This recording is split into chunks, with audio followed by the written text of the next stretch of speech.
Hi everyone, here we are for another video on What the French channel. Alright, we are here to learn about French, so here we go. Today we're going to learn how to apologize and what to apologize for and how to forgive someone who apologizes to you. So, how do you do that? Let's find out.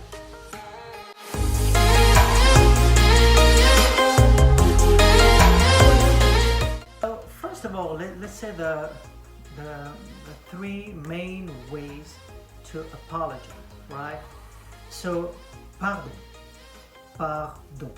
not pardon or pardon like every English people try to pull off. Not pardon. You pronounce the R. You don't roll the R like you don't say pardon. I'm not speaking Spanish around here. I'm speaking French. So, pardon. Pardon. One more time. Pardon. So basically it's the exact same word in English. Pardon me. Pardon me. Pardon. And this is what most French people use, whether, I don't know, let's say in some everyday situation when you bump into someone in the bus or in the street or in the metro, or if you want someone to move so you can pass, you say pardon and then you move.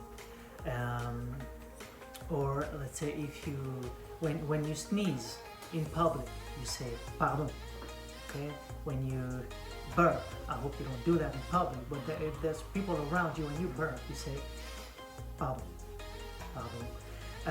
Or you might say the next one, which is excusez-moi.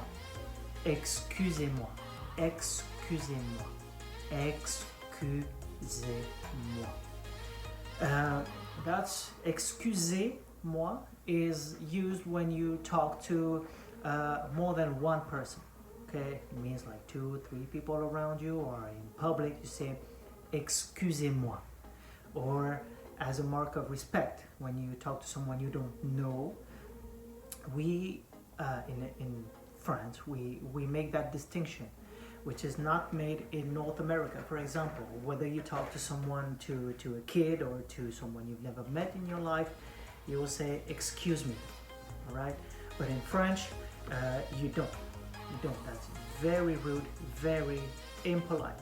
Okay, so make the distinction. If this is someone you actually know and you're familiar with, you say excuse-moi, excuse-moi, excuse-moi, excuse-moi.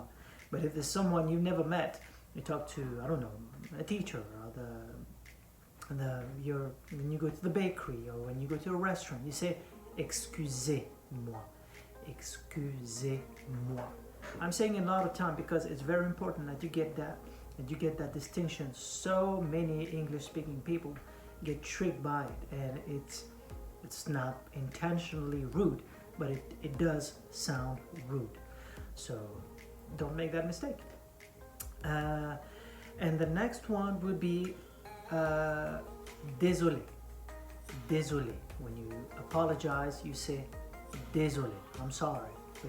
Basically, that is very common, and people use it very frequently, every day. Désolé. So as on the top 3 of ways to apologize is like pardon, pardon, désolé, désolé, et excusez-moi, or excuse-moi, or excusez-moi. So these are the main 3. So now the next thing is, what do you apologize for? Okay, for a mistake, an error, for forgetting something. So let's dive into this, right? So we are, let's say you want to apologize for a mistake, an error. So in French we say erreur. And there are so many ways to say that. So let me give you some, all right? So erreur could be erreur, two R's, so pronounced in one, like erreur, not erreur. It sounds like you're barking. Erreur. So erreur, faute, faute. It's written F-A-U. It's pronounced faute, just like in English, fault. All right. Excuse me. Pardon my fault. You would see more familiar, more slang. It's called boulette. Boulette. Excusez-moi pour cette boulette. Excusez-moi pour cette boulette. That is very familiar, okay? So it's like very informal. And then you have bêtise. Bêtise, okay? Mostly for kids, actually. Excuse-moi, j'ai fait une bêtise.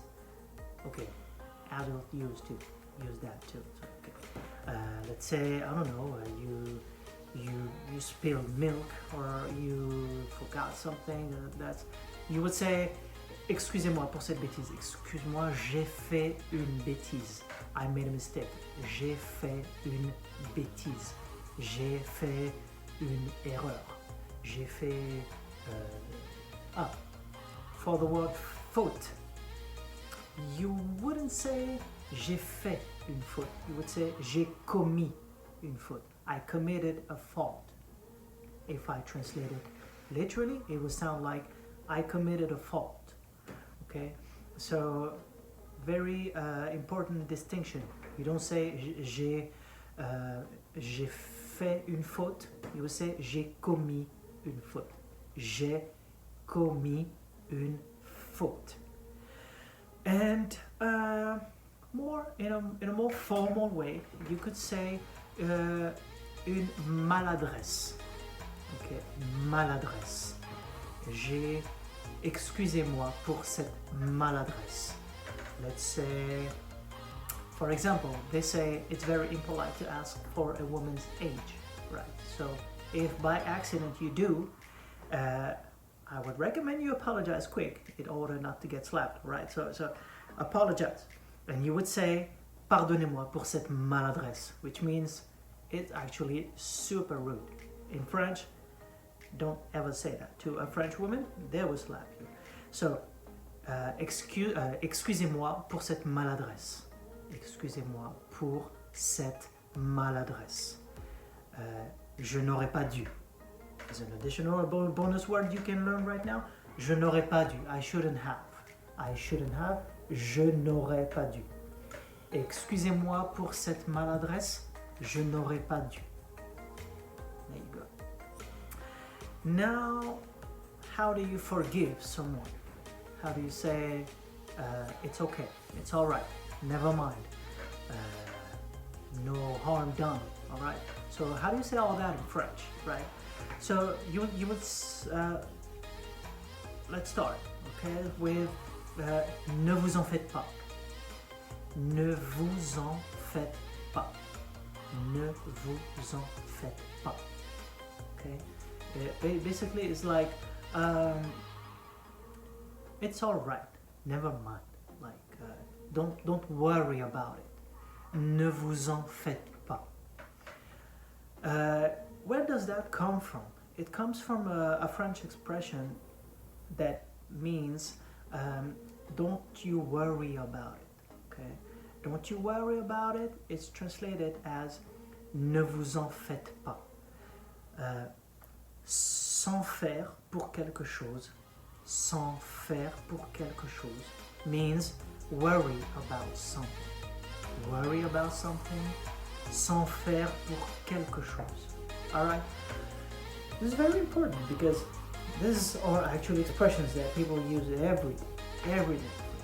And this is something I wish people would learn at school. And sadly they don't. So pay real attention to that. And then you have most common one, more familiar, used every day by regardless of how old you are. You would say pas de problème. Pas de problème. Or the longest version of that would be il n'y a pas de problème. Or y a pas de problème. This is very, very, very common, very popular. il n'y a pas de problème. Il n'y a pas de problème. But when you speak fast and you wanna sound like an actual French person, like you wanna talk like French people do, you would say il n'y a pas de problème. Il n'y a pas de problème. Basically, you kind of swallow the letter E in de. Il n'y a pas de, il n'y a pas de, il n'y a pas de problème. Il n'y a pas de problème. Another word is souci. Souci. Souci. Souci. And this can replace the word problème. Il n'y a pas de problème. Il n'y a pas de souci. Il n'y a pas de souci. This is very popular. It became really popular, I would say, 10 years ago. All right, people started to use that a lot. Now it became part of French everyday vocabulary, French everyday expressions and way to express yourself. So, il n'y a pas de souci. Il n'y a pas de souci. Il n'y a pas de problème. Il n'y a pas de souci. And then you have the classic ones like c'est pas grave. C'est pas grave. C'est pas grave. Means it's okay. It's okay. That's nothing. All right. That's nothing. C'est pas grave. One thing I wanted to add, maybe as a bonus, to the two expressions we just saw, like y a pas de problème, y a pas de souci. You can say y a pas de mal. Literally, il n'y a pas de mal. Il n'y a pas de mal. But like French people, they don't have time. They speak fast, okay? So they use all kinds of abbreviations, or they will skip word, or skip part of a word. They would say y a pas de mal.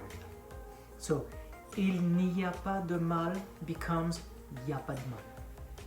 I know, that's what it is. So if you wanna sound French, sound very fluent, very comfortable, okay, around French people, not necessarily in France, but around French people. You want to sound like a real French person, and this could get people asking you, like, if you've ever been to France, if you've ever lived in France, because you actually sound like a French person. So let me sum it up. All right, so you would say y a pas de problème, y a pas de souci, y a pas de mal. This is very popular. So there you go. I think that was a lot. We covered a lot, like how to apologize, what to apologize for, and how to forgive. So let's sum it up. How to apologize. Pardon, excusez-moi, or excuse-moi, et désolé. And not désolé. Désolé doesn't mean anything. Like désolé. Right. So if you want to sound French, learn, practice your pronunciation. All right. Désolé. Désolé. This is accent aigu on the two letters, on the two-letter E in that word. Désolé. Okay. And so what to apologize for? Erreur, faute, boulette, bêtise, and the more formal one, maladresse. Again, remember, this is the one that would prevent you from getting slapped from a French woman for asking how old is she. And how to forgive. So, y a pas de mal, y a pas de souci, y a pas de problème. Y a pas de mal, y a pas de souci, y a pas de problème. Then you have c'est pas grave. C'est pas grave. And the one would be say, oui, ne vous en faites pas. Almost forgot. Ne vous en faites pas. Don't worry about it. Ne vous en faites pas. So, ne vous en faites pas. Everything will be written on this side, so you can have the right way to pronounce those words and expressions as you go along that video. Okay, so this is actually the end, and we covered a lot. So again, how to apologize, what to apologize for, and how to forgive someone who apologizes to you. So what do you use the most? Like, do you know any other expressions? There's a lot, but you have any favorite one? What's the one you would use the most? Leave a comment, and I would be happy and like gladly happy to actually reply and to read your comments. So what are your thoughts, and if you think this provides value to you, did you even know about all this? Let me know. Like, where are you? Are you a beginner? Are you intermediate? Are you advanced? Are you able to read the newspaper? Just let me know. Who are you, my subscribers? So speaking of that, if you like that video, smash the like button, subscribe to the channel, and hit the bell button to get notified every time I drop a new video. So I hope you like it, and I'll see you in the next one. À la prochaine.